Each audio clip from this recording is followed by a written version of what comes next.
Meu médico disse que eu tenho reação à caseína e que isso é um marcador de gravidade e alergia ao leite. Não entendo o porquê. Vamos lá. Por que isso acontece? Isso é importante. Pergunta ótima sua, hein? Vai tirar muita dúvida de muito paciente. Vamos começar falando por que você, quando você que tem alergia ao leite, alergia à proteína do leite de vaca, quando você come leite, você toma leite ou come produtos derivados do leite, que não passaram por um processo de cozimento importante, passaram por uma pasteurização, né? Pasteurização quando você aquece muito leite, depois você resfria e nesse processo você acaba matando inúmeros tipos de micróbios, de bactérias, mas não passaram por um cozimento mais intenso, ou seja, quando você usa um leite dentro de um bolo, de um pastel, de uma empada. Então tem muita gente que desenvolve alergia quando toma o leite, ou derivado, como queijo derivados, né? Mas na hora de comer um bolo que tem leite também, um biscoito que tem leite, um pão que tem leite, não desenvolve nada. Isso não é regra, isso é importante nós deixarmos claro, tá? Eu não estou mandando ninguém que tem alergia à proteína leite de vaca comer produto com leite, não. Se você tem um risco muito grande, por favor, não faça isso. Eu só estou explicando como é que funciona o mecanismo de ação. Muito bem. Quando o produto ele sofre um processo de ação térmica, de temperatura, durante um bom período, a molécula da proteína do leite ou do alergeno, seja o leite, seja a clara de ovo, seja o amendoim, seja lá o que for, ela sofre uma... Como é que eu vou lhe dizer? Ela sofre uma alteração na sua estrutura. Ou seja, você tem a molécula do leite, tá? Você tem o antígeno do leite, as principais proteínas são alfa-lactoalbumina, beta-lactoglobulina e caseína, tudo bem? E essas proteínas elas sofrem uma modificação estrutural na sua conformação espacial, tá? Essa modificação estrutural na sua conformação espacial faz com que essas estruturas que tinham regiões de reconhecimento do sistema imune não sejam mais reconhecidas. Entende? Eu acho que até aí vocês entenderam. Então, o que acontece? Você modifica molecularmente aquela proteína, aquele antígeno, e o sistema imunológico que tinha uma característica de reconhecer aquela estrutura já não consegue reconhecer mais. Eu tinha até aqui uma tomada aqui, não sei se essa tomada está por aqui. Eu vou tentar explicar isso aqui com vocês.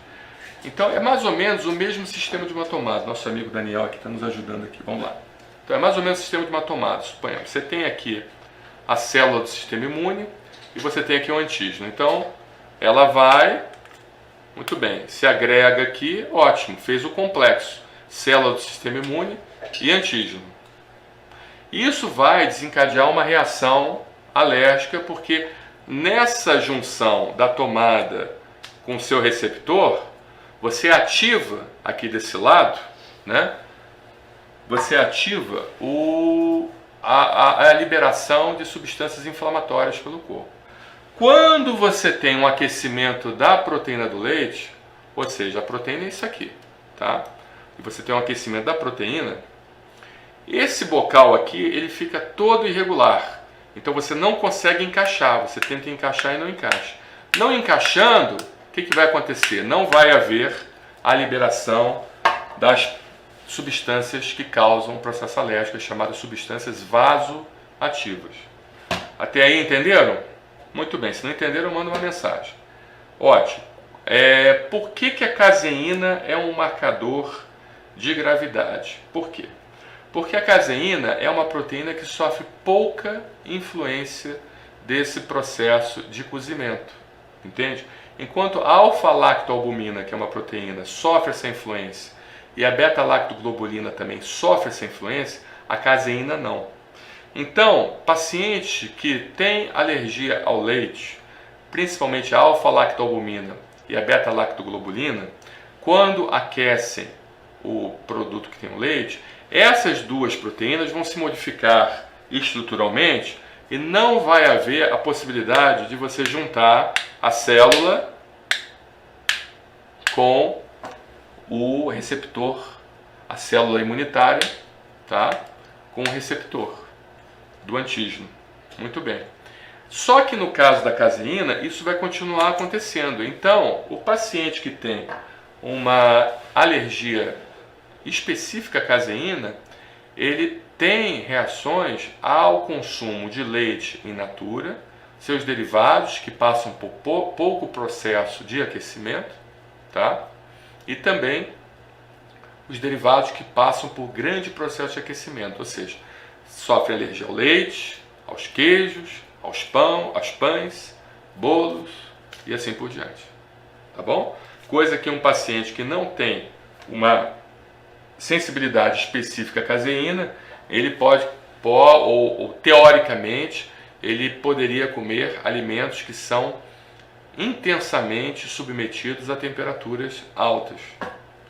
Tá? Eu acho que eu expliquei de uma forma mais clara. Se por acaso ficou alguma dúvida, por favor, entre em contato com a gente. Tá? Então, meu médico disse que eu tenho reação à caseína e que isso é um marcador de gravidade de alergia ao leite. Não entendo por quê. Então, eu acho que eu expliquei por que você tem justamente uma piora do quadro clínico por causa da caseína. Tá? Tá explicado aí a situação. Porque a caseína não sofre desconformação estrutural ou sofre pouca desconformação estrutural durante o processo de aquecimento. Coisa que as outras proteínas sofreriam, e se por acaso você fosse alérgico somente às outras proteínas, você muito bem poderia comer alimentos alimentos que não fossem leite in natura, mas que fossem feitos com leite. Agora, deixa eu só terminar esse vídeo aqui lembrando o seguinte: a alergia à proteína do leite de vaca é algo sério, é muito sério. Isso aqui é basicamente uma aula que eu estou dando, só para caráter informativo, mas é algo muito sério. Se você tem alergia à proteína do leite de vaca, por favor, se existe essa suspeita, siga estritamente as orientações do seu médico, tá? Porque realmente leva à anafilaxia e leva à morte, se não for bem tratado, tá bom?